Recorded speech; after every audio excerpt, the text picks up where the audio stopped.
Sad je glupo ono stvar, vjeruješ u ahiret, vjeruješ Boga, ne radiš za ahiret i ne radiš ono što Bog, Allah dželešanu traži od tebe. To ispadne malo glup. To je ona doza gluposti kod čovjeka, doza gluposti, to je zaista glupost.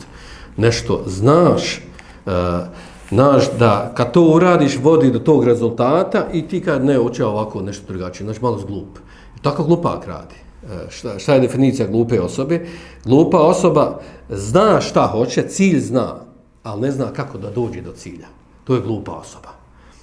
I tako se definicija glupe. Luda je osoba, ne zna ni cilj, ne zna ni kako da dođe. I to je ono kaže poremetio, otišao, skrenuo. To je luda osoba.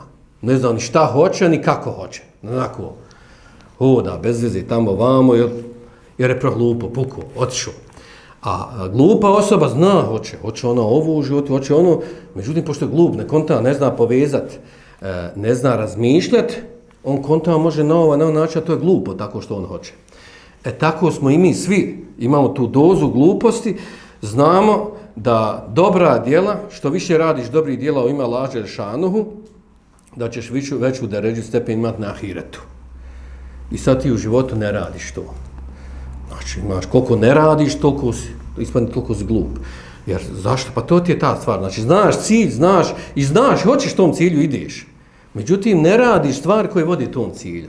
Što znači ovo nisu moje riječi, ovo su riječi Sufjana Sevrija, u svima nama ima doza gluposti. Ovog tipa, jer u stvari znamo cilj, znamo što treba raditi, kako treba, ali ne radimo to što vodi prema tom cilju. I to je ta doza gluposti kod svakog čovjeka.